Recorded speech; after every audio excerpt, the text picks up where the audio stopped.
गालियों का प्रभाव। महात्मा बुद्ध एक बार गांव से गुजरे। वहां के कुछ लोग उनसे शत्रुता रखते थे। उन्होंने उन्हें रास्ते में घेर लिया और उन्हें गालियां देकर अपमानित करने लगे। बुद्ध सुनते रहे। जब वे थक गए तो बोले, आपकी बात पूरी हो गई हो तो मैं जाऊं? वे लोग बड़े हैरान हुए।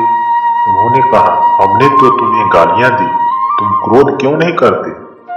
बुद्ध बोले, तुमने देर कर दी। अगर 10 साल पहले आए होते तो मैं भी तुम्हें गालियां देता। तुम बेशक मुझे गालियां दो, लेकिन मैं अब गालियां लेने में असमर्थ हूं। सिर्फ देने से नहीं होता, लेने वाला भी तो चाहिए। जब मैं पहले गांव से निकला था तो वहां के लोग भेंट करने मिठाइयां लाए थे, लेकिन मैंने नहीं ली क्योंकि मेरा पेट भरा था। वे उन्हें वापस ले गए।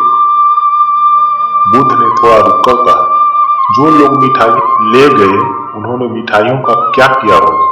एक व्यक्ति बोला, अपने बच्चों, परिवार और चाहने वालों में बांटी होगी। बुद्ध बोले, तुम जो गालियां लाए हो उन्हें मैंने नहीं लिया।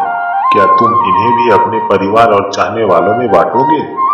बुद्ध के सारे विरोधी शर्मिंदा हुए और वे बुद्ध के शिष्य बन गए। बीता हुआ कल। बुद्ध भगवान एक गांव में उपदेश दे रहे थे। उन्होंने कहा कि हर किसी को धरती माता की तरह सहनशील तथा क्षमाशील होना चाहिए। क्रोध ऐसी आग है जिसमें क्रोध करने वाला दूसरों को जलाएगा तथा खुद भी जल जाएगा।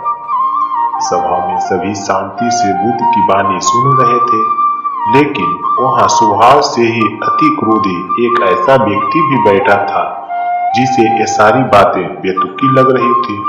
वह कुछ देर ये सब सुनता रहा, फिर अचानक ही आग बबूला होकर बोलने लगा, तुम पाखंडी हो, बड़ी बड़ी बातें करना यही तुम्हारा काम है।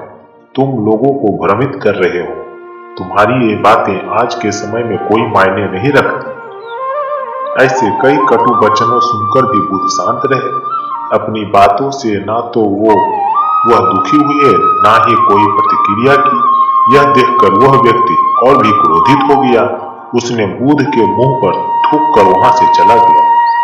अगले दिन जब उस व्यक्ति का क्रोध शांत हुआ तो उसे अपने बुरे व्यवहार के कारण पछतावे की आग में जलने लगा और वह उन्हें ढूंढते हुए उसी स्थान पर पहुंचा। पर बुद्ध कहाँ मिलते, वह तो अपने शिष्यों के साथ पास वाले एक अन्य गांव निकल चुके थे।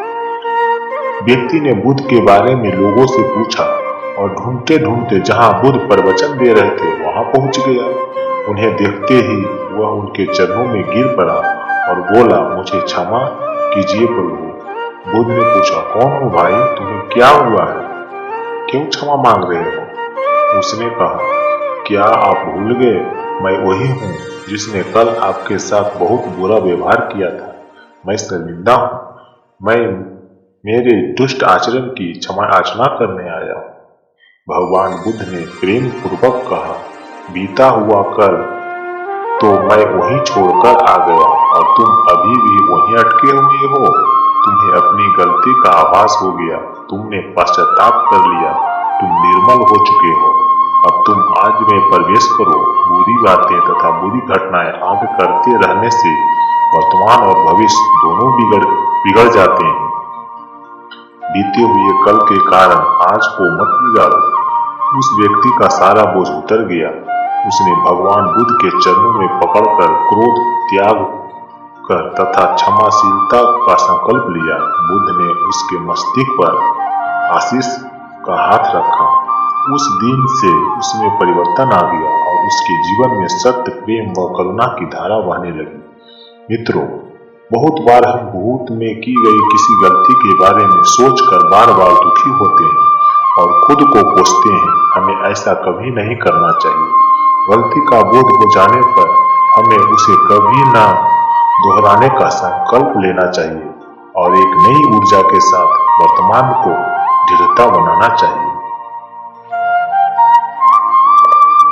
वीडियो को लाइक, चैनल को सब्सक्राइब और दोस्तों में शेयर जरूर करें।